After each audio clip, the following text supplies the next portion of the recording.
Morning. चलिए शुरू करते हैं।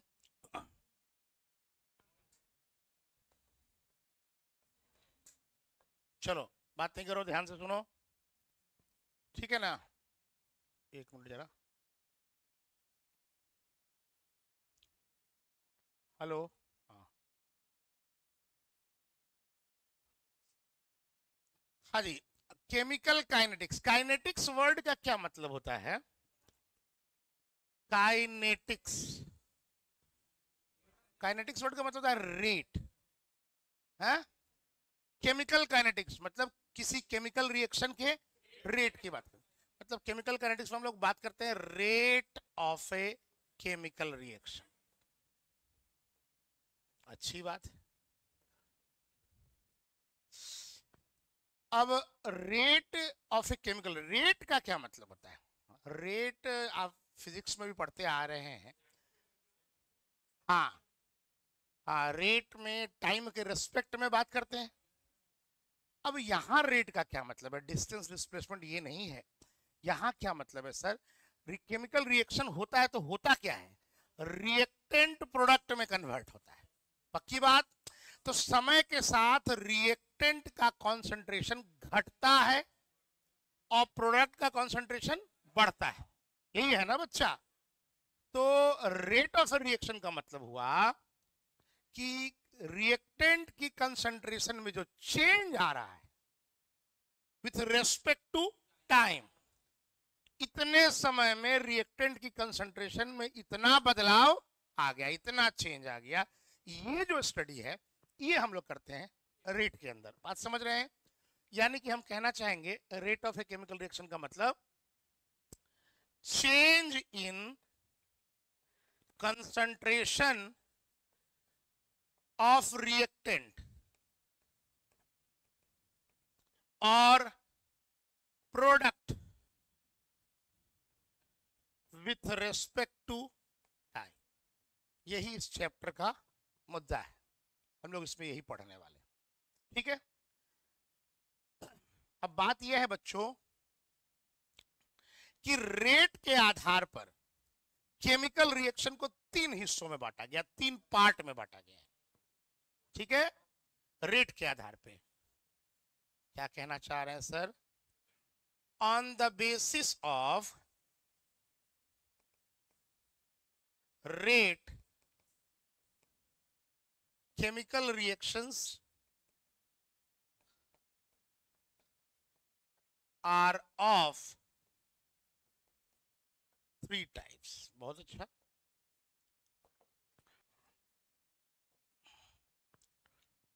पहला अगर हम लोग बात करें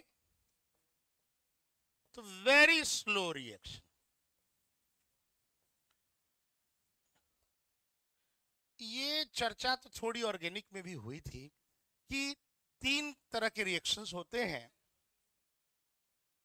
हाँ, जो बहुत फास्ट होते हैं या जो बहुत स्लो होते हैं वो हमारे लिए बहुत मीनिंगफुल नहीं होते।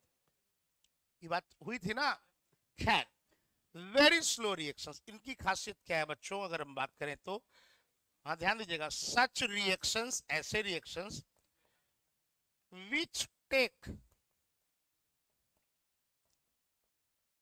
large amount of time to get completed। Reaction को कंप्लीट होने में बहुत समय लग रहा हो, या हम लोग कई बार रिएक्शन के पूरी तरह से कंप्लीशन की बात नहीं भी करें तो रिएक्शन में एप्रिसिएबल चेंज की भी बात करते हैं। मन नहीं समझे सर? जैसे रिएक्शन में मान लीजिए जैसे हम लोग ग्रो कर रहे हैं, आप यंग हैं, आपकी एज ग्रो कर रही है, तो आज कोई आपको देखेगा और कल कोई देखेगा तो बहुत अंतर महसूस नहीं होगा। लेकिन अगर यही 2 साल 3 साल के बाद देखेगा तो आपके फेस में, चेहरे में एक अलग चेंज नजर आएगा। तो उसको बोलते हैं, जहां चेंज महसूस हो जाए, एप्रिसिएबल चेंज। अब एक हुआ कि रिएक्टेंट पूरी तरह से खत्म हो गया, रिएक्शन हो गया, नहीं समझ में आया बात? तो वो तो रिएक्शन पूरी तरह से खत्म हुआ। दूसरा हुआ, चलो पूरी तरह से नहीं खत्म हुआ है, हमको वो रिएक्शन दिख रहा है कि हाँ एक ठीक ठाक हद तक उसमें चेंज नजर आ रहा है, इसको बोलते हैं हम लोग एप्रिसिएबल चेंज। तो ऐसे भी रिएक्शंस होते हैं जो पूरी तरह से नहीं भी खत्म हो रहे हो, फिर भी एप्रिसिएबल चेंज लाने में भी उनको दिख जाता है कि बहुत ज्यादा समय लग रहा है। बात समझ रहे हैं? तो ये वो मतलब है एप्रिसिएबल चेंज का।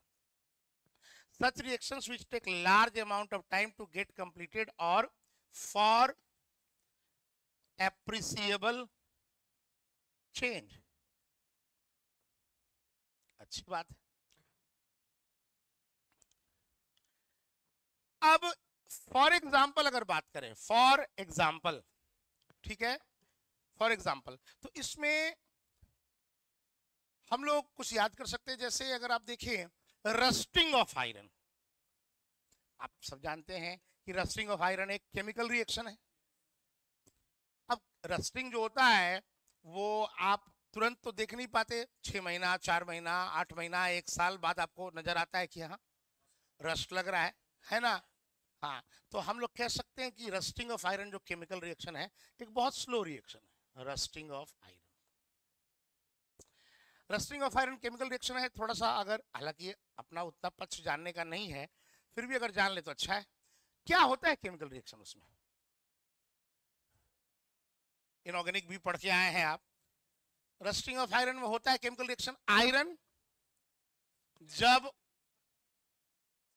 हवा और मॉइस्चर यानी कि ऑक्सीजन और वाटर के साथ केमिकल रिएक्शन करता है और बनाता है Fe2O3.XH2O, यही आपका रस्ट है। समझ रहे? तो ये कोई बोले कि हाँ स्लो रिएक्शन का एग्जांपल दीजिए, तो रस्टिंग है। या ग्रेफाइट नेचुरली जो कन्वर्ट होता है डायमंड में, है ना, natural conversion of graphite into diamond, ये मिलियंस ऑफ ईयर्स लेता है। अब कौन बैठा है मिलियंस ऑफ ईयर्स तक देखने के लिए कि ग्रेफाइट कन्वर्ट हो रहा है डायमंड में? कई बार आपको आइडिया हो, जैसे कोल माइंस होता है, कोल माइंस में कोल मिलता है, लेकिन वहां भी इक्का दुक्का डायमंड मिल जाता है। तो कैसे हुआ होगा? तो कोल माइंस है, ग्रेफाइट जो है वो कन्वर्ट हुआ होगा। तो ये जो प्रोसेस है natural conversion of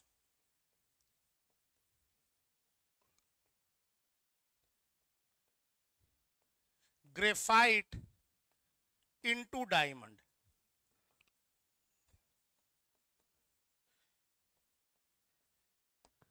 natural conversion of graphite into diamond, ये क्या है? ये भी वेरी स्लो रिएक्शन में आ रहा है। इसके अलावा हम लोग पढ़े हैं कि हाइड्रोजन और ऑक्सीजन जब रिएक्शन करता है तो वाटर बनता है, लेकिन अगर आप टेम्परेचर बढ़ा के रिएक्शन कर रहे हैं या आप इलेक्ट्रिक स्पार्क दे रहे हैं तो ये रिएक्शन जल्दी हो जाएगा, वो ठीक है। लेकिन अगर आप लैब में या कहीं छोड़ दिए, ये लो भैया हाइड्रोजन रहा, ये ऑक्सीजन रहा, बाहरी इंटरवेंशन नहीं है, टेम्परेचर हमने नॉर्मल रखा है, रूम टेम्परेचर, कोई इलेक्ट्रिक स्पार्क नहीं है, तो H2 और O2 रिएक्शन करके वाटर जो बनाने का प्रोसेस है ये भी बहुत स्लो है। आप समझ रहे हैं बात को? तो हम इसको भी ले लेते हैं क्या, कन्वर्जन ऑफ या फॉर्मेशन ऑफ, कन्वर्जन बोल लो, conversion of H2 and O2 to produce, to give water without any external intervention।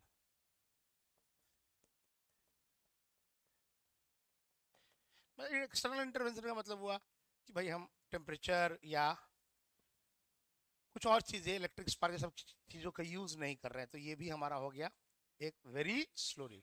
तो अभी तक जो बोला, क्या बोला, एक बार फिर से रिकॉल कर लेते हैं बेटा।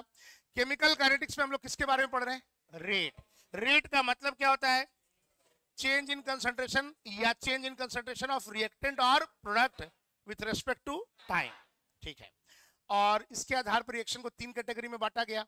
पहली कैटेगरी हो गई वेरी फास्ट रिएक्शन, बहुत समय लगता, सॉरी वेरी स्लो रिएक्शन, बहुत समय लगता है उस रिएक्शन को पूरा होना। उसके एग्जांपल सर ने फटाफट बताया, क्या रस्टिंग ऑफ आयरन है, या नेचुरली जो ग्रेफाइट डायमंड में कन्वर्ट होता है, या H2 और O2 without any external intervention अगर हमारा पानी बन जाए। ठीक है, अच्छी बात है। चलो इसके बाद हम लोग आते हैं, थोड़ा पढ़ते हैं हम लोग दूसरी कैटेगरी, वेरी फास्ट रिएक्शन। अब ये रिएक्शंस क्या होते हैं? सच reactions get completed in fraction of second। अब इससे पहले कुछ समझ में आया तब तक रिएक्शन ही खत्म हो गया। पढ़ने के लिए सोचते, थोड़ा कॉपी कलम किताब इधर कुछ करने की सोच रहे तब तक देखिए जा गायब हो गया रिएक्टेंट। तो ये बहुत फास्ट रिएक्शन, ये भी हमारे स्टडी का बहुत मतलब महत्व तो नहीं रखता है इनका, समझ रहे हैं? अब जैसे कुछ दिमाग में याद रह जाए तो अच्छा रहेगा। वेरी फास्ट रिएक्शन के एग्जांपल, हाँ वो कह सकते हैं, या थोड़ा और क्लियर करें, आयोनिक में भी और क्लियर करें, तो जो प्रेसिपिटेशन रिएक्शन होता है, प्रेसिपिटेशन रिएक्शन होता है, जैसे बच्चा एक लेते हैं हम लोग, जैसे हम लोगों ने लिया NaCl, हाँ NaCl लिया हमने, और अगर इसका आपको अगर एरोमेटिक याद आ रहा हो ऑर्गेनिक में, तो हमने वहां भी सिल्वर नाइट्रेट किसी हैलाइड के साथ रिएक्शन कर रहा हो तो सिल्वर हैलाइड का प्रेसिपिटेट बनता है, ऐसी बात की थी। तो अगर हम NaCl को हम AgNO3 के साथ ले लें तो ये बन गया आपका क्या, AgCl plus NaNO3, AgCl plus, पक्की बात, ये प्रेसिपिटेट बन रहा है। या फिर पूरी ऑर्गेनिक में पढ़ते रहे हम लोग, एसिड बेस रिएक्शन बहुत फास्ट होता है, हाँ तो वो लिख सकते हैं जैसे HCl प्लस NaOH रिएक्शन कर रहा है और NaCl प्लस वाटर में, क्या जी चलेगा? मतलब क्या हुआ कि प्रेसिपिटेशन रिएक्शन हो या एसिड बेस रिएक्शन हो, ये दोनों थोड़ा बहुत ध्यान रखेंगे कि ये बहुत फास्ट हो। ठीक बात। अब हम लोग बात करते हैं जो रिएक्शन हम लोग जनरली इस चैप्टर में पढ़ते हैं, moderate reactions.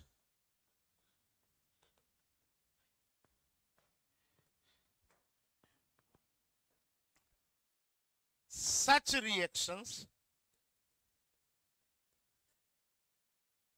get completed in seconds, minutes और आवर्स। सर सेकेंड वाले रिएक्शंस को तो हमको बहुत फास्ट नहीं, बहुत फास्ट में जनरली हम लोग फ्रैक्शन ऑफ सेकेंड की बात करते हैं, मतलब 10 टू द पावर -2 -3 ऐसे चले जाते हैं, उसकी बात करते हैं, समझ रहे हो? मिली माइक्रो, समझ रहे हो? तो such reactions get completed in seconds, minutes और आवर्स और get appreciably changed, appreciably changed माने ऐसे रिएक्शन जो पूरी तरह से कन्वर्ट हो जाए या पूरी तरह से नहीं भी कन्वर्ट हो, तो एप्रिसिएबल चेंज लाने में सेकेंड्स, मिनट्स या आवर्स का समय लग रहा हो, तो उसको हम लोग बोलते हैं मॉडरेट, जिसको कहने का मतलब स्टडी किया जा सके। ठीक है, अब इसके भी अगर कुछ एग्जांपल लेने हो तो जैसे हम लोग ले सकते हैं, जैसे हाइड्रोजन पेरोक्साइड ब्रेक करता है वाटर प्लस O2 में, चलो बैलेंस भी कर देते हैं। ठीक है, तो ये रिएक्शन जो है ये इसको स्टडी किया जा सकता है, ये मॉडरेट रिएक्शन के अंदर आता है। अगर हम लोग N2O5 को ले लें, ये टूट रहा है NO2, ठीक है,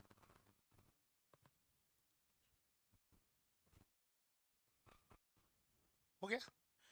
तो N2O5 का टूटना नाइट्रोजन डाइऑक्साइड और ऑक्सीजन में, ये भी मॉडरेट रिएक्शन के अंदर में आता है। तो कुछ हमें आइडिया हो गया मॉडरेट में कौन से रिएक्शन पढ़ने हैं, फास्ट में कौन से रिएक्शन पढ़ने हैं और स्लो में कौन से। अच्छा एक बात और समझना है, आपको पता है ना कि केमिकल रिएक्शन में एक नजरिए से देखें तो एक होता है रिवर्सिबल रिएक्शन और एक होता है इरिवर्सिबल। तो अपना जो इक्विलिब्रियम वाला पार्ट है केमिकल और आयोनिक, उसको 90-95% मतलब रहता है रिवर्सिबल रिएक्शंस। इक्विलिब्रियम कहाँ एस्टेब्लिश होगा? Reversible reaction. और ये जो केमिकल काइनेटिक्स वाला जो पार्ट है ये 95% डील करता है इरिवर्सिबल रिएक्शन से। थोड़ा सा इस बात का हल्का सा आइडिया हम लोग रखेंगे तो हमें मदद मिलेगा इस चैप्टर में ये बात का। एनीवे आते हैं। तो सर आप बात कर रहे हैं, थोड़ा तो बात कर लिए, अब हम लोग बात करते हैं फिर से एक बार रेट पर लौटते हैं। रेट, क्योंकि अपनी पूरी कहानी इस चैप्टर में किस पे चलने वाली है? रेट पर। तो भाई देखो, रेट जो है ना, इसमें हमें 3 तरह का वर्ड रेट में मिलेगा। एक मिलेगा रेट ऑफ रिएक्शन, एक हमें इस टॉपिक में मिलने वाला है रेट ऑफ रिएक्शन। इसका क्या मतलब है देखेंगे। इसको जनरली कई बार हम लोग लिखेंगे तो ROR, रेट ऑफ रिएक्शन, ठीक है। अच्छा, जब रिएक्शन हो रहा है तो देखो भाई, अब ऑर्गेनिक की कहानी अलग थी। ऑर्गेनिक में हर चैप्टर एक दूसरे से बुरी तरह से जुड़ा है। इस चैप्टर को पढ़ने के लिए किसी चैप्टर की आवश्यकता नहीं, और ये चैप्टर पढ़ लिए तो इसकी आवश्यकता और किसी चैप्टर में नहीं। समझ गए? तो physical is all about like that. हाँ, थोड़ा बहुत तो हल्का फुल्का तो हर जगह चलता ही है, लेकिन कहने का मतलब है कि अच्छे से सीख लें, पढ़ लें, ताकि आपका ये एक चैप्टर हो जाए आपके हाथ में, ठीक है। तो rate of reaction ROR। Reactant आप तब से बोल रहे हैं सर, रिएक्शन में रिएक्टेंट घटता है और प्रोडक्ट बढ़ता है। दूसरे शब्दों में ऐसे बोले, रिएक्टेंट डिसअपीयर होता है और प्रोडक्ट अपीयर होता है। तो इसीलिए इसमें एक और बात करता है, एक और एस्पेक्ट बात करता है, rate of disappearance. Rate of disappearance of reactant, ये बात करता है rate of disappearance of reactant. तो इसको देखो बेटा, नाम से क्लियर है, ROD वर्ड लेके आएंगे इसके लिए, rate of disappearance.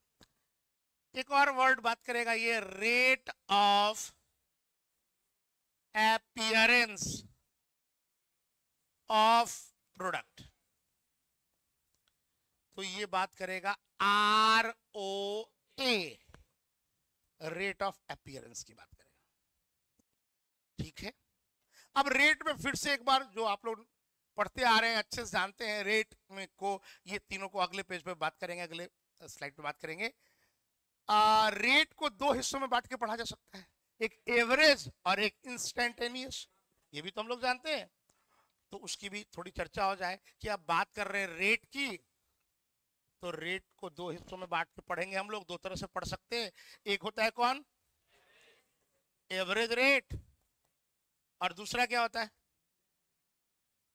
Instantaneous rate. तो एवरेज रेट जो है within some span of time लेते हैं, तो वहां चेंज को डिनोट करने के लिए हम लोग डेल्टा की बात करते हैं। तो हम लोग ले सकते हैं डेल्टा, ठीक है। किसमें चेंज? तो कॉन्सेंट्रेशन, रिएक्टेंट की कॉन्सेंट्रेशन में चेंज, तो डेल्टा इसको इसमें कॉन्सेंट्रेशन से रिप्रेजेंट करते हैं अपॉन डेल्टा टी।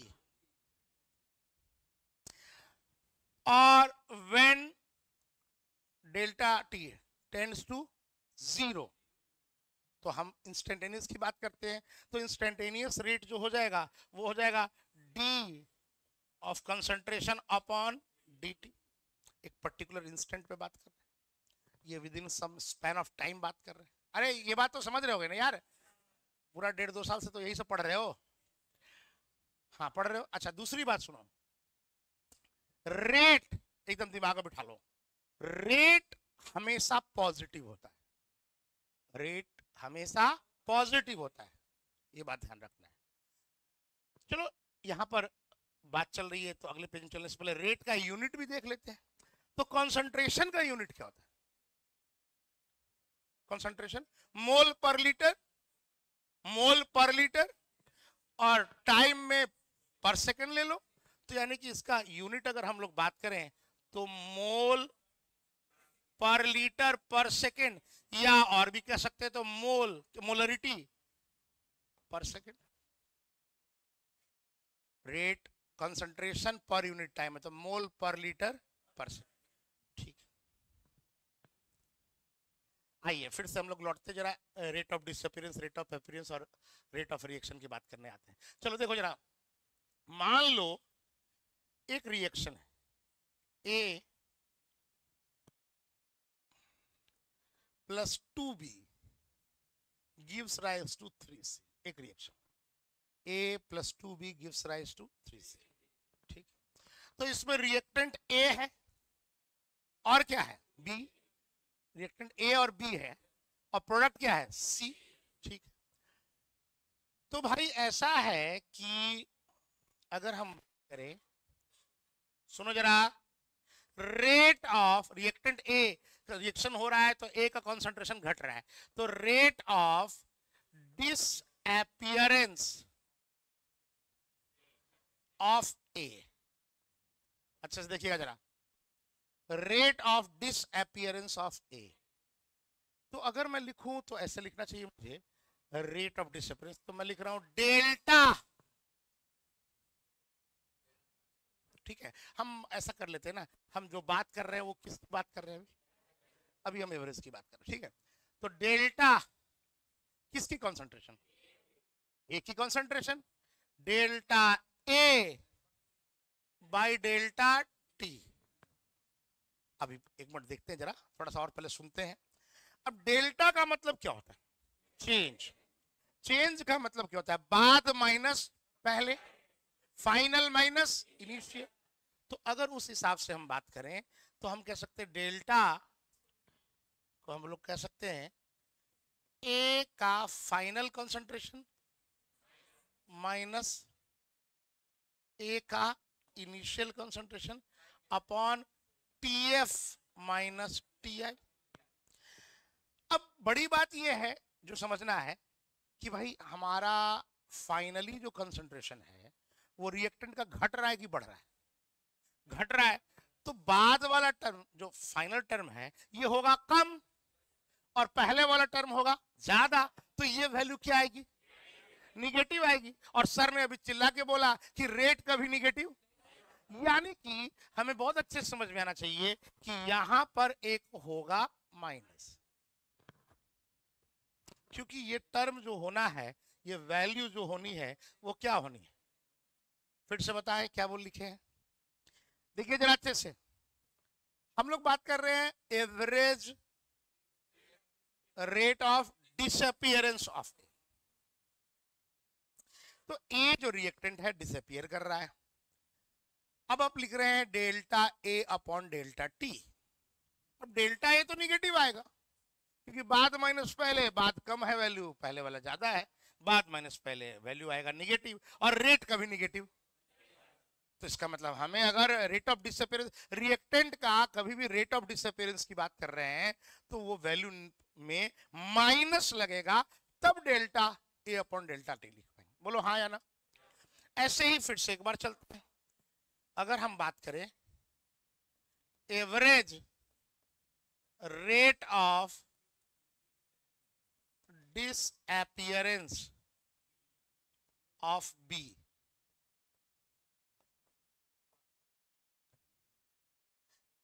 तो सर यहां क्या लिखेंगे, अगेन बी घट रहा है तो क्यों ना शुरू में लिख ले माइनस, या अच्छा रहेगा ऐसे लिखते हैं delta B upon delta T, और हम लोग लिख लें B final minus B initial by T F minus T I. और ये जो वैल्यू है इसके पहले क्या लगेगा, माइनस माइनस, क्योंकि इसको भी होना है पॉजिटिव वैल्यू। अगर हम लोग लिख रहे हैं rate of appearance, average rate of appearance of C, तो सी समय के साथ सी का कंसंट्रेशन बढ़ रहा है, तो क्या लिखोगे इसमें, delta C by delta T और C F minus C I by T F minus T I, और ये वैल्यू तो आपको पता है क्या वैल्यू है, तो ठीक है यहाँ पॉजिटिव क्लियर करने के लिए, क्योंकि ये भी वैल्यू होगी आपकी पॉजिटिव वैल्यू। समझना नहीं है, बहुत सारे सवाल मिलेंगे आपको लिखने को, तो पहले एकदम क्लियरिटी होनी चाहिए थॉट्स में, कंफ्यूजन नहीं होना चाहिए। सर रेट ऑफ डिसअपीयरेंस लिखना हो, रेट ऑफ अपीयरेंस लिखना हो, कुछ नहीं करना है, फाइनल माइनस इनिशियल करना है और उसके पहले एक माइनस रखना अपॉन डेल्टा टी। क्लियर है? सर एक सवाल ये है कि आपने ये तो सिखा दिया कि कैसे रेट ऑफ डिसअपीयरेंस लिखते हैं, रेट ऑफ अपीयरेंस लिखते हैं, पर कैसे इसको रेट ऑफ रिएक्शन से रिलेट करते हैं? ठीक है, कैसे रेट ऑफ रिएक्शन को हम लोग तीन चीजों के बीच में रिलेशन एस्टेब्लिश करना है, एक रेट ऑफ रिएक्शन और rate of disappearance of reactant और रेट ऑफ अपीयरेंस ऑफ। तो कॉन्सेप्ट समझते हैं, पहले समझते हैं, सब लोग समझिए। मान लो हम यही रिएक्शन लिख रहे हैं, पहली बात माइंड चलाओ और मुझे बताओ कि इतना सब कुछ समझ में आता है कि ए का 1 मोल घटता है, उतने समय में बी का 2 मोल घट जाता है। अरे रिएक्शन कर रहा है ए 1 मोल, बी के 2 मोल, तो ए का 1 मोल कंज्यूम हो रहा है तो बी का उतने ही समय में।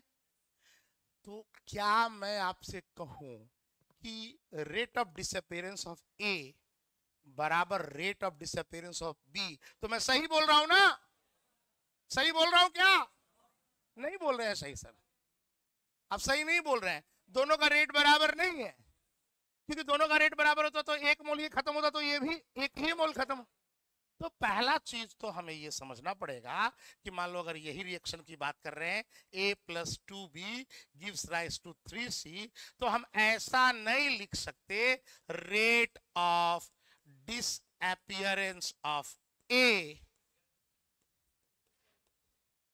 is equal to rate of disappearance of b, ऐसा नहीं लिख सकते। तो नहीं लिख सकते मतलब नहीं लिख सकते, क्लियर है? अगर ऐसा रिएक्शन है तो फिर जरा रीड करें, इसकी ही बातों को रीड करके बात आगे बढ़ाए। सर अगर ए का, सुनिएगा जरा, अगर ए का 1 मोल कंज्यूम होता है जितने समय में, तो बी का, यानी कि ए के डिसअपियर होने का जो रेट है उससे दुगना रेट है बी के डिसअपियर होने का।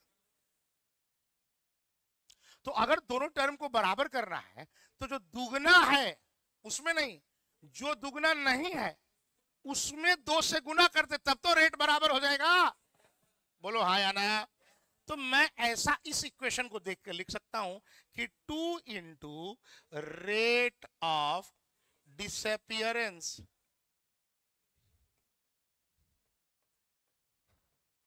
ऑफ ए बराबर रेट ऑफ डिसअपियरेंस, ये लिख सकते हैं कि नहीं लिख सकते? क्या समझ में आ रहा है? घर पे जाके समझ लोगे ना, तो यहां क्या कर रहे हो? घर पे ही समझ लोगे तो यहां क्या कर रहे हो भाई? यहां सर हम लोग, मान लीजिए हम लोग में से कोई बच्चा मान लीजिए क्लास में सो रहा है, तो उसको तो घर पे समझने के लिए होना चाहिए ना, क्योंकि हर ऑप्शन तो लेके चलना पड़ेगा ना सर। बेंच बहुत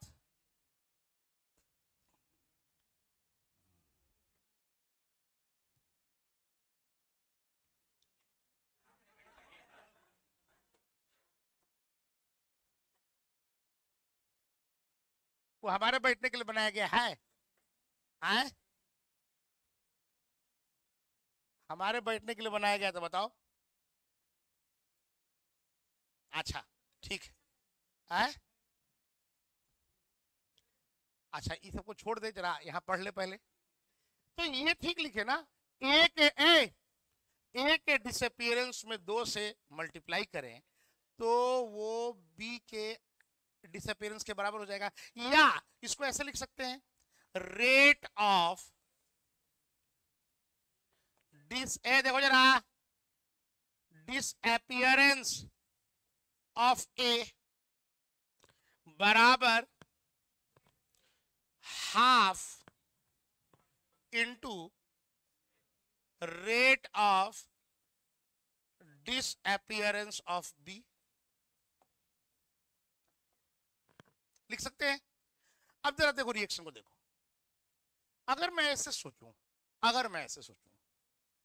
ए के डिसअपियरेंस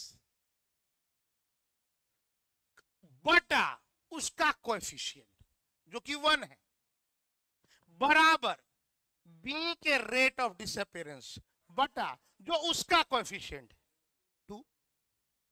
समझ में आ रहा है? जब रेट ऑफ डिसअपियरेंस और रेट ऑफ अपीयरेंस को इक्वेट करना हो तो कैसे करते हैं? जिस रिएक्टेंट या प्रोडक्ट की बात कर रहे हैं, रिएक्टेंट का डिसअपियरेंस और प्रोडक्ट का अपीयरेंस होगा बटा उसका स्टोइकियोमेट्रिक कोएफिशिएंट लिख देंगे तो वो बराबर होगा। हाँ या ना? तो क्यों ना मैं इसको ऐसे सोचूं, ऐसे लिख दूं तो ज्यादा अच्छा लगेगा। ये हाफ को यहां से हटाते हैं और sir rate of appearance of A बटा 1 rate of disappearance of B बटा 2 बराबर रेट ऑफ, ऐसे कर लेते हैं, बराबर rate of appearance of C बटा सी।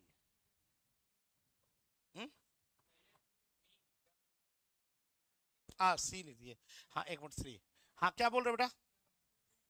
नहीं माइनस नहीं, यही तो तुमको समझाना चाह रहे हैं। थोड़ा पकड़, बार बार लिख रहे हैं लेकिन तुम लोग टेक्निकली समझो। रेट कभी निगेटिव नहीं होता है, हम तो रेट बोल रहे हैं। हाँ जब इसी रेट को रिप्लेस करेंगे डेल्टा से लिखने जाएंगे, देखो सुनो, रेट ऑफ डिसअपियरेंस ऑफ ए, ये वर्ड तो पॉजिटिव है, बराबर minus delta A upon delta T, क्योंकि delta A upon delta T वो निगेटिव था तो माइनस डाले तो हो गया पॉजिटिव। तो जब रेट रेट रेट लिख रहे हैं तो यहां क्या माइनस क्या प्लस? नहीं आया समझ में?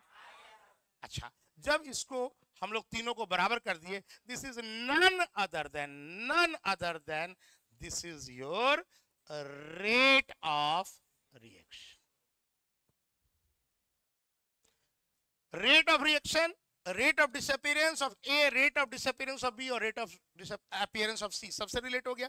अब अगर हम लोग जो तुम बोल रहे हो उस तरह से लिखना चाहें तो वी शुड राइट, हमें लिखना चाहिए, देखिए कैसे लिखना चाहिए, रेट ऑफ रिएक्शन बराबर, हाँ rate of disappearance of A, तो delta A bye delta T, और यहां क्या लिखोगे पक्का?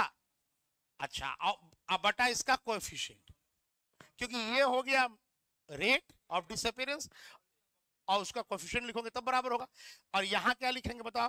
Delta B by delta T minus, और यहां क्या आ जाएगा?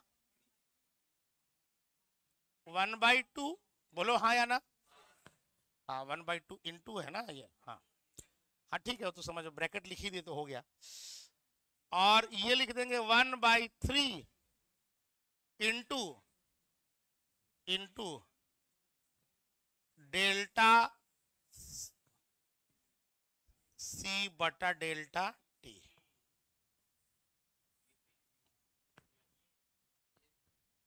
तो जब हम डेल्टा के रिस्पेक्ट में लिख रहे हैं तो माइनस प्लस की बात करेंगे, पक्का? हाँ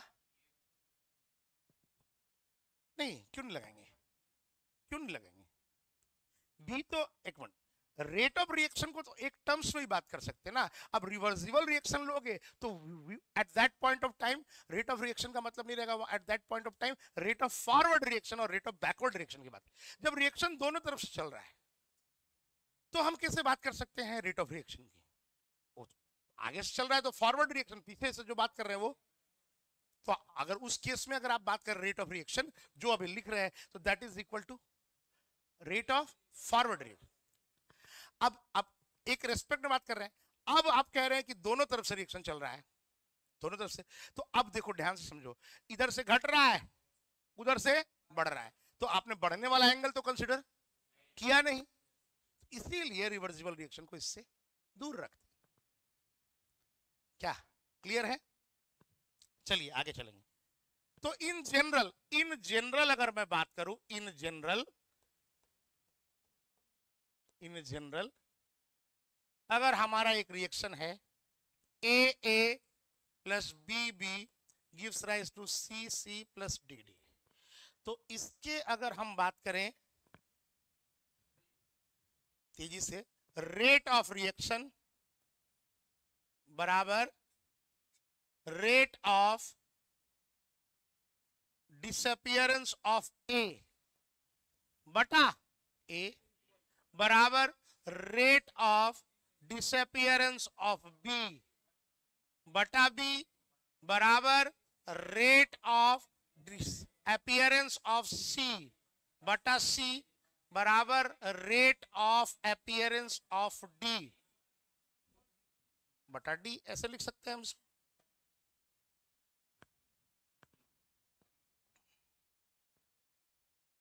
पक्का? हाँ या ना? ठीक है, तो इस तरह से काम करते हैं हम लोग। अब जैसे मान लो, सपोज करो कि एक रिएक्शन हम ले रहे हैं और रिएक्शन में मान लो ए जो रिएक्टेंट है उसकी कॉन्सेंट्रेशन यहां ले रहे हैं और यहां ले रहे हैं हम टाइम। ठीक है सर। अब मान लीजिए टाइम के साथ ए का कंसंट्रेशन, तो चलो ठीक है ऐसा ले लेते हैं, ऐसा घट रहा है। ठीक है, अब मान लो स्टडी करने का हम कोशिश कर रहे हैं,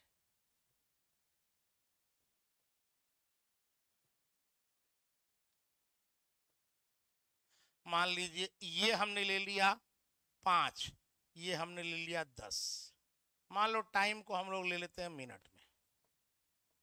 ठीक, कोई दिक्कत, मिनट में ही बात कर लेते हैं, रेट की तो बात करनी है हमें। अब मान लो कि यहां आपका कंसंट्रेशन है शुरू में 15, अब मान लो यहां आपका कंसंट्रेशन है 10। ऑफ कोर्स कंसंट्रेशन किसमें है? ठीक है, ठीक है ना? तो अब ये बताओ कि मैं कैसे लिखूं अगर रेट ऑफ रिएक्शन लिखना हो तो। Rate of reaction, of course अभी हम ये बात जो करने जा रहे हैं वो एवरेज। तो सर आपने बोला रेट ऑफ रिएक्शन बराबर minus delta A upon delta T. ठीक है, अच्छी बात। अब ये जो हमारा है, हम बात कर रहे हैं, मान लो, एक मिनट रुक जाओ, हम इसमें कोएफिशिएंट तो बताना पड़ेगा ना। a plus B A plus 2b gives rise to 3c, मान लो ये रिएक्शन।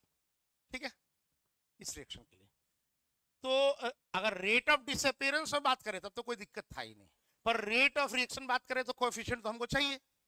अब इसका कोएफिशिएंट कितना है? क्या है? 1।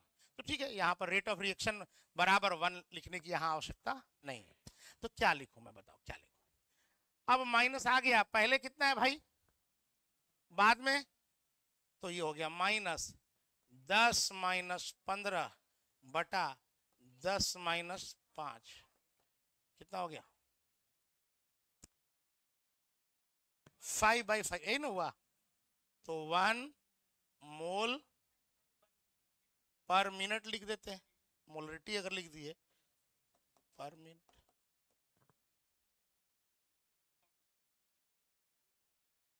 कंसंट्रेशन डी में मतलब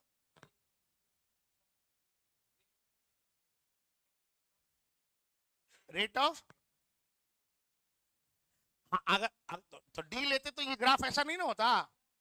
डी में ग्राफ ऐसा होगा क्या? ये तो घट रहा है ना समय के साथ, वो तो बढ़ेगा, उसका ग्राफ तो ऐसा होगा। तो इसलिए हमने ए को रिएक्टेंट लेकर के बात कर रहे हैं ना, ए को रिएक्टेंट लेकर बात कर रहे हैं।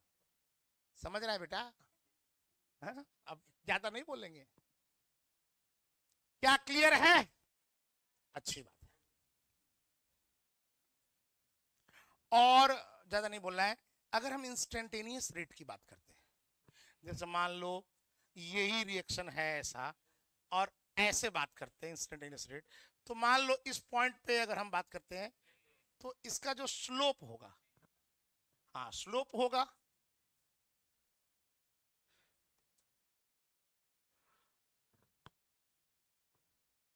जो स्लोप हो जाएगा वो हमारा रेट के बारे में बताएगा। ठीक है, अब यहां से आगे बढ़ते हैं। यहां तक क्लियर है? कुछ कहना है? कि अभी तक जो बताया है उसमें एक पहलू जो सबसे इंपॉर्टेंट है, क्या आपने वो सीखा कि कैसे रेट ऑफ रिएक्शन को रेट ऑफ डिसअपीयरेंस और रेट ऑफ अपीयरेंस से रिलेट करते हैं। और रेट ऑफ डिसअपीयरेंस लिखना हो तो उस, ध्यान से सब लोग दिमाग डालें, क्या रेट ऑफ डिसअपीयरेंस लिखने में या रेट ऑफ अपीयरेंस लिखने में क्या स्टाइकियोमेट्रिक कोएफिशिएंट का कोई रोल है? नहीं है यार, कंफ्यूज हो रहे हो। हम सिखा रहे राम, तुम सीख रहे हो मालदा आम, सीजन चला गया आम का। रेट ऑफ डिसअपीयरेंस लिखने में कोई कोएफिशिएंट का काम नहीं, रेट ऑफ अपीयरेंस लिखने में कोई कोएफिशिएंट का काम नहीं। काम तब है जब इनको रिलेट कर रहे हैं रेट ऑफ रिएक्शन से। नहीं आया समझ? Rate of appearance rate of disappearance में कोएफिशिएंट का क्या काम? भाई तुम 2 मोल घट रहे हो कि 4 मोल घट रहे हो, दूसरे के रिस्पेक्ट में घट रहे हो ना, कि वो 1 घट रहा है तो तुम 2 घट रहे हो। जब हम रिलेट नहीं कर रहे तो हमको तो बस इससे मतलब है कि तुम पहले कितना थे, बाद में कितना हो, तो बाद माइनस पहले अपन बाद का टाइम माइनस पहले का टाइम। चूंकि ये वैल्यू निगेटिव आ रही है, अगर डिसअपीयरेंस की बात करें तो बस उसको माइनस कर देंगे। तो क्या समझ में आया? फिर से एक बार, क्या रेट ऑफ डिसअपीयरेंस या रेट ऑफ अपीयरेंस लिख रहे हैं अलग अलग, तो क्या वहां स्टाइकियोमेट्रिक कोएफिशिएंट का कोई रोल है? स्टाइकियोमेट्रिक कोएफिशिएंट का रोल कब है? जब हम उसको दो अपीयरेंस या डिसअपीयरेंस को हम रेट ऑफ रिएक्शन से रिलेट करता हुआ इक्वेशन चाह रहे हैं। एकदम क्लियर होना चाहिए। क्या रेट कभी निगेटिव होता है? क्या डिसअपीयरेंस का रेट निगेटिव नहीं होगा? नहीं सर, वो भी नहीं होगा।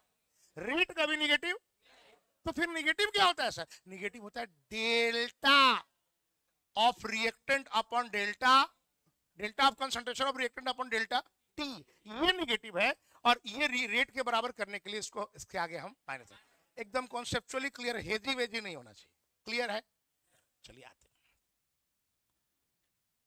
अब हम लोग बात करने जा रहे हैं रेट लॉ की।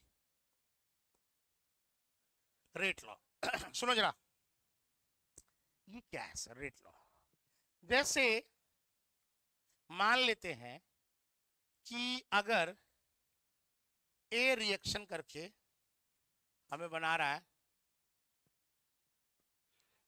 ए प्लस बी, रिएक्शन करके हमें बना रहा है सी ए रखते हैं, काला डी ज्यादा बढ़ा के रख रहे हैं, लिखने में भी टाइम लगता है।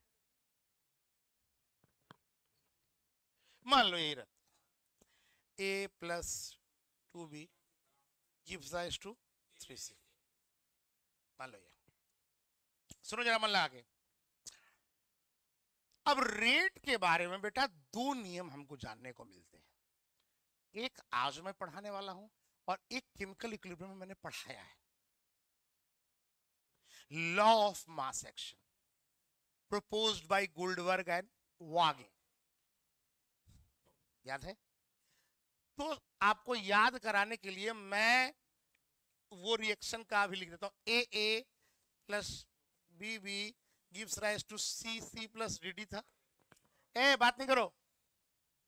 अगर हम लॉ ऑफ मास एक्शन की बात आपको याद दिलाएं, एकदम अच्छे से कॉन्सेप्चुअली क्लियर हो भाई, लॉ ऑफ मास एक्शन की, तो लॉ ऑफ मास एक्शन ने साफ बोला था भाई, अगर हम रेट की बात कर रहे हैं, rate is directly proportional to concentration of reactant का पावर उसका स्टाइकियोमेट्रिक कोएफिशिएंट।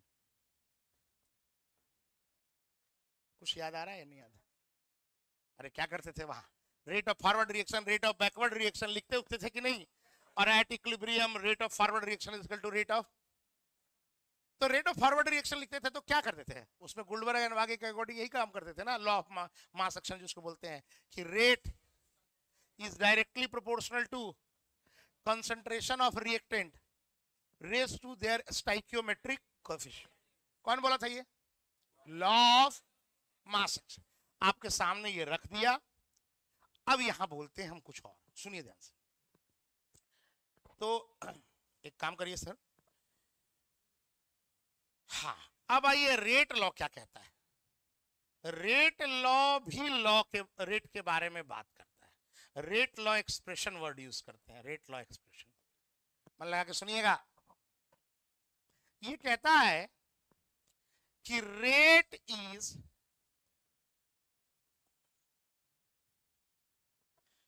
दोनों को साथ रखने के लिए एक जैसा ही रखो यार, अच्छा रहेगा.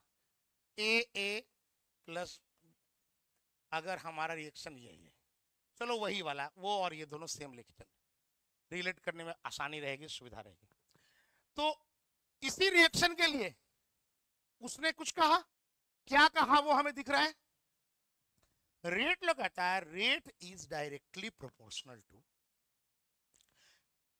Concentration of reactant A, concentration of product B to the power x to the power y. जहां x और y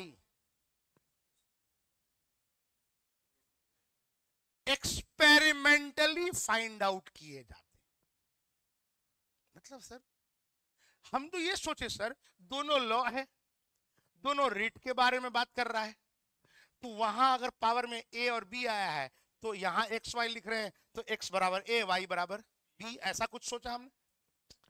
अभी वो बराबर है नहीं बराबर है ये चर्चा तो अभी हम लोग करेंगे, 2-4 मिनट में सब होने वाला है. लेकिन ये कहता है rate is directly proportional to a to the power x b to the power y. Now ये x और y ध्यान से सुनो, मन लगा के. x और y ये किस तरह से फाइंड आउट होते हैं. बिल्कुल इसका एक ही तरीका है, एक्सपेरिमेंट से. तो कैसे एक्सपेरिमेंट से थोड़ा सा हल्का सा हमको फीलिंग करा देते हैं ना सर, कैसे पता करते हैं, तो हम कराते हैं. देखिए थोड़ा सा फीलिंग आ जाएगा आपको अभी तुरंत, फिर तो बाकी हम लोग क्वेश्चन करेंगे तो होगा. जैसे मान लीजिए हम लोग ये रिएक्शन ले रहे हैं, ठीक है ले रहे हैं सर, और जब हम अपने में स्वतंत्र हैं ना, ए और बी का एक्सपेरिमेंट करने गए हैं लैब में, तो हम उसकी कंसंट्रेशन की कुछ वैल्यू ले सकते हैं कि नहीं ले सकते. ले सकते हैं. और जो भी वैल्यू लेंगे तो रिएक्शन का रेट जब एक्सपेरिमेंट कराएंगे तो लैब में हमको क्या रेट आएगा, लैब में हमारा जो इक्विपमेंट्स है वो हमको रेट बता देगा कि नहीं बता देगा. तो ऐसा करते हैं आपको समझाने के लिए, सुनिए जरा. चलो एक एक्सपेरिमेंट कंडक्ट कर रहे हैं हम लोग, एक्सपेरिमेंट जहां पर हमने ए, इसी रिएक्शन में ए का कंसंट्रेशन अगर हमने लिया 0.1 मोलर, ठीक है, अपनी इच्छा, अपना मन, अपनी मर्जी, और बी का कंसंट्रेशन हमने लिया 0.2 मोलर, ठीक. और जब इन दोनों का कंसंट्रेशन लिया, इसका इतना इसका इतना, और हमने कराया रिएक्शन, और मान लीजिए कि रेट ऑफ रिएक्शन आ गया हमारा 2, ठीक है. रेट ऑफ रिएक्शन क्या आ गया, 2 आ गया. और फिर दूसरा कंडीशन, एक डेटा हुआ, एक रिएक्शन किया, एक डेटा हुआ, फिर हम दोबारा रिएक्शन करने जा रहे हैं, फिर चेंज कर रहे हैं डेटा. अब देखो चेंज कैसे किया जाता है. बच्चा ध्यान सुनो, हम करेंगे क्या ना कि अगली बार ए का कंसंट्रेशन उतने ही रहने देते, ठीक है, और हम बी का कंसंट्रेशन 0.2 था, इसको करते हैं 0.4, ठीक है. और रेट जो हमें ऑब्जर्व हुआ, फिर रेट हमने मेजर किया, रेट हमने मेजर किया. मान लो हमारा रेट ऑफ रिएक्शन हो गया 4.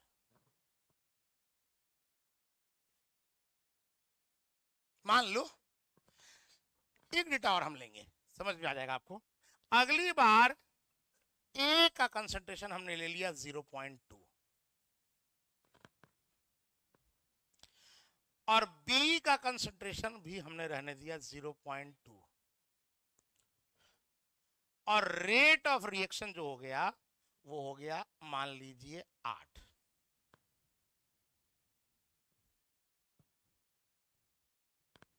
ठीक है, हाँ या ना? सर आप कर क्या रहे हो? हम ए और बी का कंसंट्रेशन का वैल्यू ले रहे हैं और हमको रिएक्शन अपना रेट बता रहा है और हमने वो डेटा को हमने कोट कर लिया। अब हम यूज करेंगे थोड़ा बुद्धिमानी। कैसे सर? देखिए, क्या मैं ऐसे लिख सकता हूं पहले डेटा से कि इसको अगर मैं मान लूं पहले कंडीशन, दूसरी कंडीशन, तीसरी कंडीशन, तो मैं अगर मैं लिख दूं R1 R2 R3। ठीक है, तो मैं देखो ध्यान से, आपने कहा है rate is directly proportional to A to the power X B to the power Y, तो उस हिसाब से अगर मैं लिखूं तो R1 बराबर, R1 is directly proportional to A का कंसंट्रेशन कितना 0.1 और हमें नहीं पता x, बी का concentration 0 to the power y लिख सकता हूं मैं, हाँ। और R1 की वैल्यू क्या है वो डाल दो यहां, अच्छा रहेगा। R1 की वैल्यू क्या है इस केस में 2 है, ऐसे। और दूसरा वाला क्या लिखोगे, 4 इज डायरेक्टली प्रोपोर्शनल टू 0.1 का पावर x और 0.24 0.4 का पावर y, 0.4 का पावर y। ठीक है, अब तुम समझो कि क्यों डेटा ऐसा लिया गया है। सर इन दोनों को डिवाइड कर देते हैं, कर दे डिवाइड, तो डिवाइड करेंगे तो प्रोपोर्शनल है, इक्वल हो जाएगा प्रोपोर्शनलिटी कांस्टेंट, तो ये इक्वल में चलेगा, कांस्टेंट कांस्टेंट कट जाएगा। अरे क्या बोल रहे हैं, समझ में आ रहा है? तो मैं ऐसे लिख सकता हूं क्या इसको, 1/2 बराबर ये कट गया और यहां आ गया 0.2 बटा 0.4, अगेन ये क्या आ गया 1/2 का power y, that is y is equal to आ गया 1। सर आपने डेटा ऐसा क्यों लिया कि एक के रिस्पेक्ट में दूसरे का कंसंट्रेशन एक बार बराबर था, ताकि एक जो वेरिएबल है वो कट जाए, एक वेरिएबल कट जाए, दूसरा हमने निकाल लिया। नहीं आया समझ में? अब क्या करेंगे समझो, अब देखो अभी इसको छोड़ सकते थे लेकिन थोड़ा फील आ जाए तो अच्छा, एक्सपेरिमेंटली कैसे निकालते। अब मैं एक काम करता हूं, अब देखो ये 0.2 है, ये 0.2 है, ये दोनों सेम है कि नहीं? तो अब मैं R1 और R3 को डिवाइड करूंगा। अब मैं, अगर आप बात समझ रहे हैं तो थोड़ा सा स्पेस कम है, कहां लिखूं, छोटा तो कर ही सकते हैं, चलो ना अगले ही पेज पे चलते हैं, क्या दिक्कत है, थोड़ा पीछे मुड़ लेंगे और क्या। हाँ बोलो, R1 बटा R3 बराबर, R1 बटा R3 बराबर क्या लिखूं, 0.1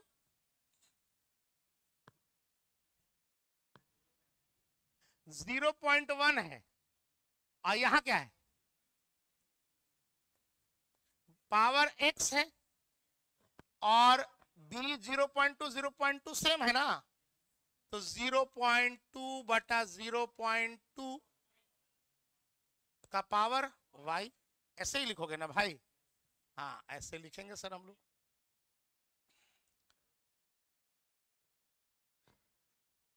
अच्छा, ये R1 बटा R3 का वैल्यू क्या है, 1/2, तो ठीक है ये आया 1/2। अच्छा रेट इधर देख रहे हैं ना, सॉरी, हाँ 1/4, ये आपका 1/4। तो भाई 0.2 y 1 का पावर, ये तो कभी आएगा क्या? हाँ ये तो कट गया ना, ये आएगा, हाँ इधर देखना चाहिए ना हमें, 1/4 बराबर 1/2 कब आएगा, जब x का पावर क्या हो, x बराबर क्या हो जाए 2, इसका मतलब हमने रिएक्शन करके निकाला x की वैल्यू और y की वैल्यू। तो आपको समझ में आया कि कैसे एक्सपेरिमेंट के थ्रू ये डेटा फाइंड आउट किया जाता है? नहीं आया सर, कुछ नहीं आया सर। कितने लोगों को आ गया?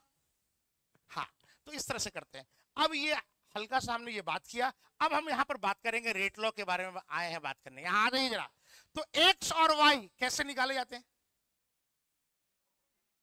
तो रेट लॉ एक्सप्रेशन सर अभी भी हमारा, लेकिन एक क्वेश्चन अधूरा है सर, हमको एक चीज समझ में नहीं आया है सर कि सर क्यों ये कुछ और कह रहा है वो कुछ और कह रहा है। ये क्वेश्चन बड़ा अधूरा है, अभी बात करेंगे हम उसकी। लेकिन उससे पहले what is rate law? Rate law होता क्या है, जरा इसको समझा जाए, डिफाइन किया जाए। सुनो, रेट लॉ एक्सप्रेशन क्या है सर? ये एक मैथमेटिकल इक्वेशन है। ये एक मैथमेटिकल इक्वेशन है। इस मैथमेटिकल इक्वेशन का आधार क्या है? इस मैथमेटिकल इक्वेशन का आधार क्या है? क्या है? एक्सपेरिमेंट्स। ये किस बेसिस पर बेस्ड है? तो mathematical equation based upon experimental facts, which relates, करता क्या है? which relates rate of reaction with concentration of reactant। Sir मान लीजिए हमको बोर्ड का एग्जाम देना है, क्या करेंगे सर? बोर्ड में ये आएगा तो क्या करेंगे? आएगा तो लिखेंगे, ये लिखना है सर, और क्या लिखना है? नहीं सर, एग्जाम के दिन कैसे याद रखेंगे इसको? आपने पढ़ा दिया, कोई ऐसा तरीका जो हम बोलेंगे कुछ भी करोगे मेहनत ही तरीका, और तो कोई तरीका ही नहीं है। तो what is rate law expression? It is an equation, कैसा? मैथमेटिकल इक्वेशन, आधारित है बेस्ड अपॉन एक्सपेरिमेंटल फैक्ट्स, विच रिलेट्स, किसके बीच में रिलेशन एस्टेब्लिश कर रहा है? रेट ऑफ रिएक्शन और कंसंट्रेशन ऑफ। पक्का? लिखिए सर, जरा लिखिए क्या बोलना चाह रहे हैं आप। देखो ये कह रहा है rate of reaction is directly proportional to concentration of reactant A है, बी है, मन लगा के सीखो, बात मत करो, एक्स और वाई। एक्स और वाई कैसे आया? एक्सपेरिमेंटली। अगर इसको इक्वल करके लिखें तो लिख सकते हैं रेट बराबर के into A to the power x into B to the power y। पक्का? जानना चाहिए। हाँ, अभी पहले देखते हैं k क्या है sir. What is this k?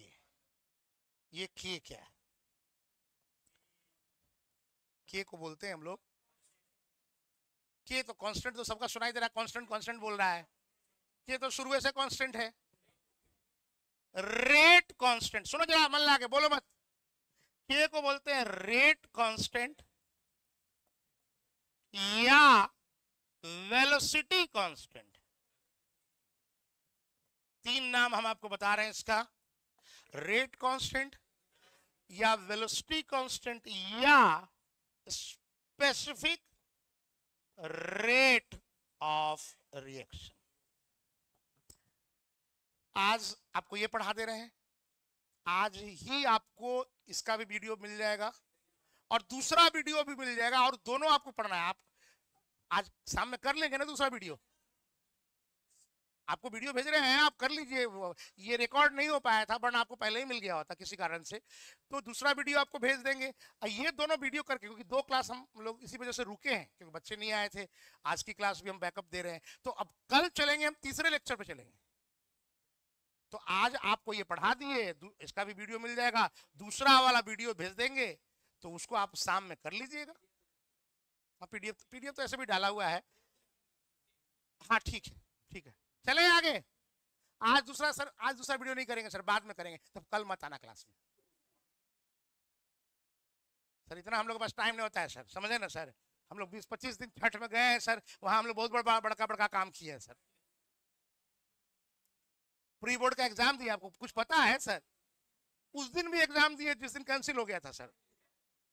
तो बहुत बड़का काम किए हम लोग। चलिए आइए, रेट ऑफ रिएक्शन में ये रेट कांस्टेंट वाला जो टर्म आ रहा है, सुनो, इसको बोल रहे हैं रेट कांस्टेंट या वेलोसिटी कांस्टेंट या, अब ये नीचे वाला बात सुनो जी, सुनो जरा, ए बच्चा सुनो, अगर मैं जो रिएक्टेंट है ए उसका कंसंट्रेशन 1 मोल पर लीटर ले लूं, 1 मोल, और बी का कंसंट्रेशन भी 1 मोल पर लीटर ले लूं, तो एक्स और वाई की वैल्यू कुछ हो, रेट बराबर रेट कांस्टेंट हो जाएगा कि नहीं हो जाएगा? अरे बोलो तो सर इसका स्पेसिफिक रेट ऑफ रिएक्शन नाम क्यों है? Rate constant is equal to rate of reaction under specific conditions. जब concentration of reactant is 1 mole per litre, इसीलिए इसका नाम है स्पेसिफिक। क्या समझ में आया कि नहीं? स्पेसिफिक रेट ऑफ रिएक्शन इसलिए बोलते हैं क्योंकि रेट कांस्टेंट रिएक्शन के रेट के बराबर हो जाता है under specific conditions, and what are those specific condition? When the concentration of reactant is taken to be 1 mole per litre. पक्का क्लियर है? वेलोसिटी कांस्टेंट, वेलोसिटी तो आप फिजिक्स से पढ़ते आ रहे हैं, कहीं ना कहीं वो रेट को डिनोट करता है, चेंज को डिनोट करता है, रिएक्शन दौड़ रहा है, तो इसलिए वेलोसिटी की बात कर रहे हैं। बाकी समझ रहे हो ना, वेलोसिटी कांस्टेंट एक वर्ड है। हाँ क्या बोल रहे हैं? हे प्रभु चले आगे, मतलब आप मान रहे हैं कि आप प्रभु हैं, ठीक है। आ जाइए जरा, एक्स और वाई, एक्स और वाई। एक्स सुनिए जरा, अगले पेज पे लिखेंगे ये एक्स जो वर्ड है, जो आया कहां से? एक्सपेरिमेंट से, बहुत इंपॉर्टेंट। एक्स को बोलते हैं order of reaction with respect to A. A का पावर है ना, किसका पावर है? तो इसको बोलते हैं order of reaction with respect to A, और वाई को बोलेंगे order of reaction with respect to B, और x प्लस वाई को बोलते हैं, x plus y overall order of reaction. Order of reaction x plus y overall order हो गया, और x को बोलेंगे जो a का पावर है order of reaction with respect to a, y को बोलेंगे order of reaction with respect to b, या x और y को कई बार हम लोग पार्शियल ऑर्डर ऑफ रिएक्शन भी बोलते हैं। पार्शियली है, एक्स किसके रेस्पेक्ट में? पार्शियली है, किसी एक के रेस्पेक्ट में, इसलिए तो ठीक बात है, अच्छी बात है सर। एक्स आपने क्या बोला? Order of reaction with respect to A, Y क्या हो गया? Order of reaction with respect to B, X plus Y क्या हो गया? ओवरऑल ऑर्डर ऑफ रिएक्शन, या इसको हम लोग पार्शियल ऑर्डर ऑफ रिएक्शन भी बोलते हैं, पार्शियल ऑर्डर ऑफ रिएक्शन भी बोलते हैं, इसको भी हम लोग पार्शियल ऑर्डर ऑफ रिएक्शन भी बोलते हैं।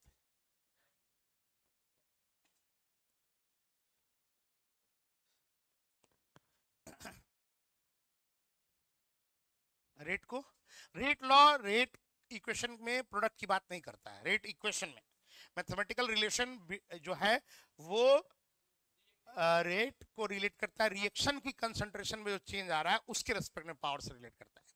आप रेट लॉ की बात कर रहे हैं, हम जो पहले बात किए थे वो रेट लॉ नहीं था, वो रेट बात करता है रेट ऑफ डिसअपीयरेंस और रेट ऑफ, वो एक दूसरा पहलू है देखने का। और जब रिएक्टेंट की यहाँ क्या मैंने कंसंट्रेशन ऑफ रिएक्टेंट की चेंज की बात करी, हम वहां किसकी बात कर रहे हैं? चेंज की बात कर रहे हैं। तो चेंज की बात कर रहे हैं तो डिसअपीयरेंस अपीयरेंस में आएगा, लेकिन अगर हम एक पर्टिकुलर रिएक्टेंट की बात कर रहे हैं तो रिएक्शन के रेट प्रोडक्ट की कंसंट्रेशन पर डिपेंड नहीं करता। रिएक्शन का रेट प्रोडक्ट की कंसंट्रेशन पर डिपेंड नहीं करता है, कंसंट्रेशन को किसी भी टर्म में। अरे पार्शियल, तुम गलती कर रहा है, अरे गैस के टर्म्स में हम लोग बात करते हैं पार्शियल प्रेशर, एक तरीका है बात करने का कंसंट्रेशन, लेकिन प्रोडक्ट वहां भी हम बात नहीं करेंगे। हम किसके रेट लो किसके टर्म में रिलेट करता है रेट को? रिएक्टेंट और रेट को रिलेट करता है, रिएक्टेंट की कंसंट्रेशन और रेट। क्या क्लियर है? चलिए आइए अब देखो, सुनो सुनो थोड़ा। अब रेट कांस्टेंट का यूनिट बड़ा इंपॉर्टेंट है, इसलिए पहले रेट कांस्टेंट पर आते हैं। आइए जरा, हमने बोला अभी रेट बराबर क्या बोला था बताओ? के इंटू कंसंट्रेशन ऑफ ए का पावर एक्स बी का पावर वाई बोला था। ठीक है बच्चों, अगर आप जो x प्लस वाई है, x प्लस वाई, इसको क्या बोल रहे हैं? ऑर्डर। x प्लस वाई को आप बोल रहे हैं ऑर्डर। मान लेते हैं इसको हम n, अरे कोई ना कोई वैल्यू आएगी ना, हमने मान लिया क्या? तो मैं थोड़ा काम के लिए अगर मैं ऐसे लिखूं, k बराबर यूनिट निकालने के लिए rate upon concentration, A B रहने देते हैं, कंसंट्रेशन ए का रहे चाहे बी का रहे, रहेगा तो कंसंट्रेशन ही ना, हम यूनिट में काम कर रहे हैं, तो ए का पावर मैंने कंसंट्रेशन का पावर एन। अरे हाँ या ना, तो क्यों ना सर लिख दीजिए, ब्रैकेट से खाली अच्छा लग रहा है। चलो कंसंट्रेशन का पावर एन, बोलो ठीक है या नहीं ठीक? कोई दिक्कत है यूनिट निकालने के लिए? तो अब मैं अगर बोलूं, ए सुनो बात नहीं करो, तो अगर अब मैं बोलूं रेट का यूनिट, गर्ल्स ध्यान दीजिए जरा, आप लोग के लिए अलग से एग्जामिनेशन नहीं आएगा, एग्जाम सबके लिए सेम ही होगा, है कि नहीं सर? हम लोग थोड़ा ध्यान नहीं दे रहे, हम लोग के लिए एग्जाम अलग से कंडक्ट कराया जाए, ऐसा नहीं होना। हाँ बोलिए सर, मोल पर लीटर पर सेकेंड, यही ना, बटा यहां क्या होगा? मोल पर लीटर का पावर एन। किसी भी रिएक्शन की बात कर रहे हैं हम, किसी भी रिएक्शन की बात कर रहे हैं, एक्स प्लस वाई का वैल्यू जो भी आए, 1 आए 2 आए 3 आए, हमने उसको क्या कर दिया? इक्वल टू एन मान लिया। तो मैं क्या इसको ऐसे लिख सकता हूं इन जनरल रेट कांस्टेंट का? सर मोल ऊपर में है, मोल नीचे में भी है, मोल का पावर 1 माइनस एन। बोलो बोलो, ये बहुत इंपॉर्टेंट बात बोलने जा रहे हैं, ध्यान सुनिएगा, एकदम याद होना चाहिए। इनटू लीटर का पावर, अरे ये उल्टा है, ये नीचे जाएगा ये ऊपर जाएगा ना, तो लीटर का पावर n माइनस 1। कहा कहां पे? यहां। ये डिवाइड नहीं है यार, डिवाइड है ही नहीं। हे प्रभु हमारी गलतियों को क्षमा करें, हमसे गलती हुई, हमें थोड़ा जगह का कमी था, इसलिए हमने थोड़ा ऐसे कर दिया, इसको ऐसे लेते, अब तुम्हें दिक्कत नहीं होगा। अब देखो, हम वो नहीं लिख रहे हैं, हम ये लिख रहे हैं, जगह नहीं था इसलिए ऐसे लिखे थे। अब ठीक है, पक्का ये एकदम याद होना चाहिए, मैं टिक कर रहा हूं इसको, याद करो। किसका यूनिट? रेट कांस्टेंट का। मोल का पावर 1 माइनस एन, लीटर का पावर उल्टा n माइनस 1, सेकेंड का पावर -1, मोल का पावर, लीटर का पावर, सेकेंड का पावर। तो अगर ऐसा है बच्चों, सुनो ध्यान से, अगर ऐसा है, कई बार रिएक्शन जीरो ऑर्डर का होगा, माने अगर उसका 0 ऑर्डर है या 1 ऑर्डर है या 2 ऑर्डर है, और रिएक्शन दे देगा, अब तुमको लिखा हुआ नहीं मिलेगा 0 ऑर्डर है कि 1 ऑर्डर है कि 2 ऑर्डर है, और नहीं मिलेगा तो हम आगे का कोई काम ही नहीं कर पाएंगे। तो हमको पकड़ना पड़ेगा, उस रिएक्शन ने दिया है ऑर्डर, क्या ऑर्डर है रिएक्शन का, दिया है, कैसे दिया है सर? तो रेट कांस्टेंट में जाओ, वो वैल्यू दिया होगा, उसका यूनिट देखो, यूनिट, वहां यूनिट से तुमको पता चल जाएगा कि और किस रिएक्शन का ऑर्डर। नहीं समझ में आया? ये बहुत बहुत बहुत इंपॉर्टेंट लाइन में बोल रहा हूं, समझिएगा। बहुत सारे क्वेश्चन आपको ऐसे मिलेंगे, क्वेश्चन करने जाएंगे तो, कि आप उस रिएक्शन में ढूंढते रहेंगे कि सर ये किस ऑर्डर का रिएक्शन है। अगर वो ऑर्डर पता चल जाता तो क्वेश्चन कर लेते, पर ऑर्डर तो रिएक्शन ने दिया ही नहीं, तो उसमें आप ध्यान से देखेंगे, हम रेट कांस्टेंट के यूनिट से ऑर्डर पकड़ लेंगे। कैसे पकड़ लेंगे सर? तो एक मिनट, एक बार फिर से बात करें। के का आपने क्या लिखा बताओ? मोल का पावर, लीटर का पावर और सेकंड का पावर। सर ने बोला ये बहुत इंपॉर्टेंट है। तो sir for zero order reaction, zero order reaction, तो बताओ के का यूनिट क्या होगा? Zero order. सर एन की वैल्यू क्या हो जाएगी? जीरो। तो ये क्या हो जाएगा? मोल per litre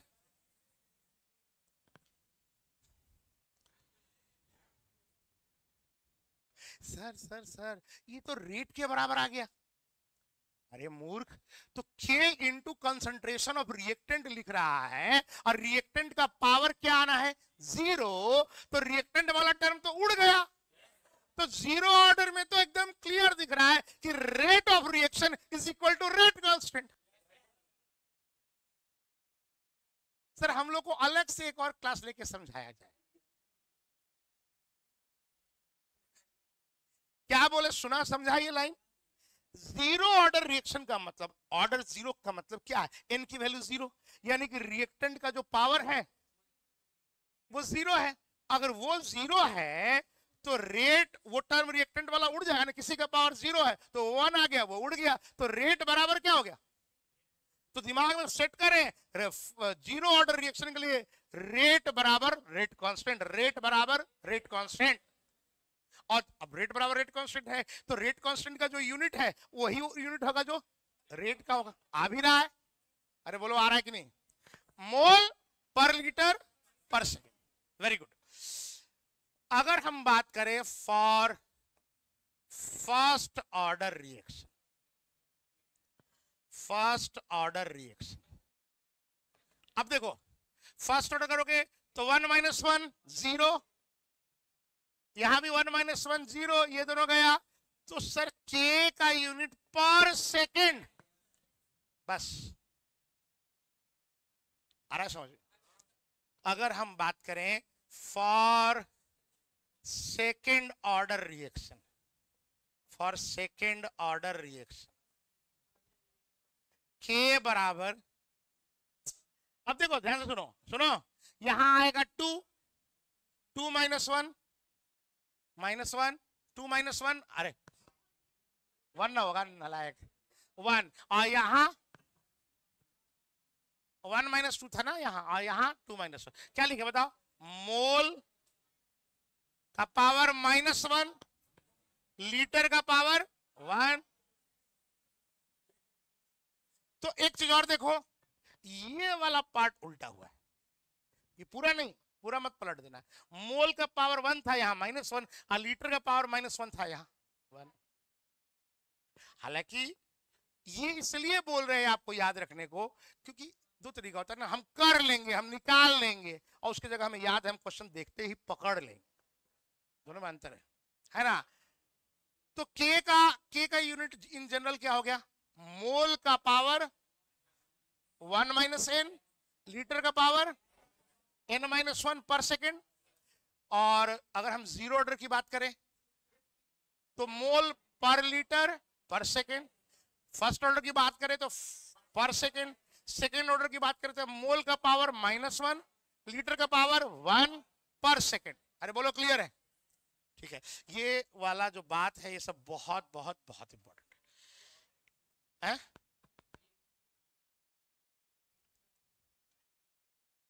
overall order, overall order की बात कर रहे हैं हम, रिएक्शन का ओवरऑल ऑर्डर की बात कर रहे हैं। एन है ना, what is an? Overall order की बात कर रहे हैं। एनीवे आइए जरा, अब देखो यहां पर थोड़ा सा और फर्स्ट लेक्चर में और पढ़ाए थे तो उतना पढ़ा देते हैं आपको। एक रिएक्शन को सुनो जरा, रिएक्शन को मैकेनिज्म के आधार पर दो तरह का बांटा जाता है, एलिमेंट्री रिएक्शन और एक को बोलते हैं कॉम्प्लेक्स रिएक्शन। एलिमेंट्री रिएक्शन और कॉम्प्लेक्स, ठीक से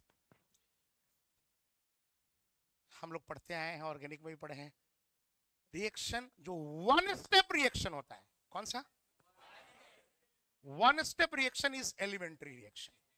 if the reaction is taking place in multiple steps, that is more than one steps, 2 or more than 2. एक स्टेप में रिएक्शन हो रहा है, एक स्टेप में, तो that is one step reaction, that is elementary reaction. Simple elementary reaction का ये डेफिनेशन है. One step reaction is elementary reaction. और कॉम्प्लेक्स रिएक्शन किसको बोलते हैं? जो मोर देन वन स्टेप्स में होता है. क्लियर है? सबको समझ में आ रहा है? तो आप ये समझिए कि आपको ऑर्गेनिक में दिक्कत अगर कहीं आई तो इसलिए आई क्योंकि आपने पीछे के लिंक को तोड़ दिया. वरना हम लोग की कोशिश ये रहती है कि हम आपको हर चीज समझा दें, और वो मैं हर चीज आपको समझा पाता हूं, पा सकता हूं, इसलिए क्योंकि मैं वही समझाने की कोशिश करता हूं जो मुझे समझ में आता है. सिंपल बात है यार, वाह वाह की बात नहीं है. अगर कोई चीज समझ में नहीं आ रहा तो उसके दो ही कारण, उसके दो और 2.5 कारण हो सकता है. 2.5, ये हाफ वाला कंसेप्ट बता दीजिए सर.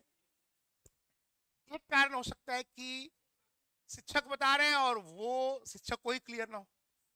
एक पॉइंट तो ये हो गया. दूसरा है कि सब्जेक्ट इंटरलिंक्ड है और आपने पीछे अपने जलवे दिखा रखे हैं. और आधा पॉइंट हम इसलिए छोड़ रहे हैं कि आपका जो मस्तिष्क है भगवान ने स्पेशल मोमेंट, स्पेशल समय लेके बनाया है कि हम, कोई आदमी बार बार बोल रहा है भाई राम राम राम, और आपको कभी भी समझ में आ ही नहीं रहा है राम, तो अलग बात है. लेकिन ऐसे जो प्राणी होते हैं ना, वो संख्या में दुर्लभ होते हैं, 1 2 3 100 में होते हैं, बहुत ज्यादा, उससे ज्यादा नहीं. जो मैक्सिमम तादाद है ना, वो कैटेगरी बी वाले हैं. दूसरे जो पीछे की चीजों को बड़े आसानी से भूल जाते हैं. आपने जरा एलिमेंट्री रिएक्शन क्या बोलेंगे भाई बताओ? वन स्टेप रिएक्शन है ये. और ये रिएक्शन क्या है? Multiple steps. सुनो सुनो सुनो, बात नहीं करो. अच्छा, तुम बताओगे, तुमको बताना है. एलिमेंट्री रिएक्शन में इंटरमीडिएट कितना बनता है? एक स्टेप रिएक्शन में इंटरमीडिएट नहीं होता है. SN2 रिएक्शन एक स्टेप में होता था. वन स्टेप रिएक्शन आना और जाना साथ साथ. कहां होता था उसमें इंटरमीडिएट?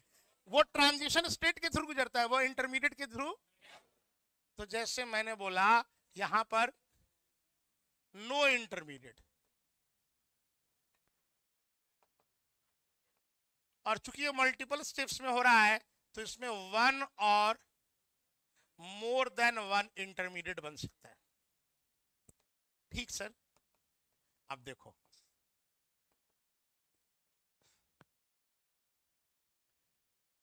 ठीक सर. अब मान लो हम जो रिएक्शन लेके बात कर रहे हैं, रिएक्शन वो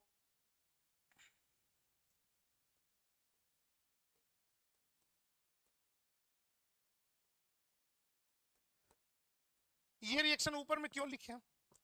क्योंकि एक बार इस रिएक्शन को हम बात कर रहे हैं अगर ये एलिमेंट्री है, और इसी रिएक्शन को बात करेंगे अगर ये कॉम्प्लेक्स रिएक्शन लिखा हुआ है. तो भाई ऐसा है, चाहे एलिमेंट्री हो चाहे कॉम्प्लेक्स, अगर हम रेट लॉ की बात करें, according to rate law, according to rate law, rate बराबर k इंटू a का पावर x b का पावर y. एलिमेंट्री में लिखेंगे, कॉम्प्लेक्स में लिखे, कहीं भी लिखेंगे, कहीं भी. सर यहां भी लिखेगा, बिल्कुल लिखेंगे. अकॉर्डिंग टू रेट लॉ यहां भी, चाहे कॉम्प्लेक्स हो चाहे एलिमेंट्री, ए एक्स और वाई आ रहा है हमारा एक्सपेरिमेंट से, और वो ऑर्डर रेट बराबर के इंटू, एकदम बड़ा अच्छे से एक बात समझ में आने वाला है. तैयारी हम लोग कर चुके हैं, तैयारी कर चुके हैं. सर क्या कर रहे हो सर? एलिमेंट्री कॉम्प्लेक्स दोनों में आप एक ही चीज लिख रहे हो, दोनों में x का पावर a का पावर x, b का पावर y, a का पावर x, b का पावर y लिख रहे हैं. अब लौटते हैं एक पल के लिए, क्या आपको लॉ ऑफ मास एक्शन याद है? लॉ ऑफ मास एक्शन, उसने इस रिएक्शन के लिए क्या बोला था? अब उसने बोला था according to law of mass action, क्या बोला था बताओ? Rate is equal to K into A to the power into B to the power. पक्का? अब सुनो धमाका, एलिमेंट्री रिएक्शन के लिए, जो नया बात है, एलिमेंट्री रिएक्शन के लिए लॉ ऑफ मास एक्शन और रेट लॉ दोनों सेम चीज है। मतलब सर यहां पर हम बिल्कुल लिखेंगे, 100% लिखेंगे कि ऐसे रिएक्शन में x बराबर a, y बराबर b, 100%। मतलब जो लॉ ऑफ मास एक्शन है वो लगता ही एलिमेंट्री रिएक्शन में। तो सर आप जो बोल रहे हो एक्सपेरिमेंट से पता करेंगे, एक्सपेरिमेंट से पता करेंगे बोल रहे हैं ना, तो सर अगर ये एलिमेंट्री है तो क्या हमें एक्सपेरिमेंट की जरूरत है? नहीं। अगर ये रिएक्शन एलिमेंट्री है तो फिर हमको रेट लॉ में x और y वही होगा जो इसका स्टोइकियोमेट्रिक कोएफिशिएंट होगा। नहीं आया समझ? फिर से बताइए सर। अगर रिएक्शन एलिमेंट्री है तो हम एक्सपेरिमेंट से निकालते हैं वैल्यू, वो वही वैल्यू आती है जो उसकी स्टोइकियोमेट्रिक कोएफिशिएंट की वैल्यू होती है। नहीं आ रहा है समझ? सिंपल बात बोल रहे हैं, नहीं क्या आ रहा है? तो अगर रिएक्शन आपका एलिमेंट्री है तो पक्का पक्का पक्का 100% x बराबर a, y बराबर b एंड सॉरी यहां ऐसे लिखते हैं, एंड x प्लस वाई बराबर a प्लस b। पक्का? कंफ्यूजन है कोई? अब यहां पर भी सुनना है। कॉम्प्लेक्स रिएक्शन में बच्चे अपने से कुछ मतलब निकाल लेते, नहीं निकालना, बहुत क्लियर बोलेंगे, पॉइंट में एक पैसा भी हिलाइएगा नहीं उसको इधर उधर। कॉम्प्लेक्स रिएक्शन में किताब कहता है x plus y may be equal to a plus B और may not be equal to a plus B. बच्चे समझते हैं यहां तो a प्लस बी के बराबर हो ही गया है, कॉम्प्लेक्स में बराबर नहीं होगा। ऐसा नहीं है, ऐसा नहीं है। कॉम्प्लेक्स रिएक्शन अगर है तो x plus Y, a plus B उसके स्टोइकियोमेट्रिक कोएफिशिएंट के सम के बराबर हो भी सकता है और नहीं भी हो सकता है, हो भी सकता है और, लेकिन एलिमेंट्री में पक्का है। तो अब मुझे एक बात बता दो, अब मुझे एक बात बता दो, अगर x प्लस वाई बराबर a प्लस बी है, x प्लस वाई बराबर, तो रिएक्शन एलिमेंट्री है कि कॉम्प्लेक्स? दोनों हो सकता है। x प्लस वाई बराबर a प्लस बी है तो रिएक्शन हम 100% नहीं कह सकते कि एलिमेंट्री है, पर अगर एलिमेंट्री है तो हम जरूर कह सकते हैं कि x प्लस वाई बराबर a प्लस बी। बात समझ में आ रहा है? तो मैं ये बात कहूं, यहां पर कॉम्प्लेक्स रिएक्शन में x plus y may be equal to a plus B और may not be equal to a plus B.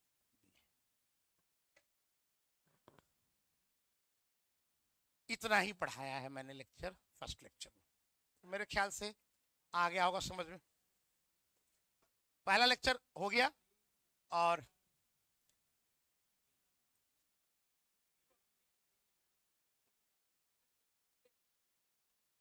हम दोनों वीडियो अभी 10, 15, 20 मिनट के अंदर में भेज देंगे।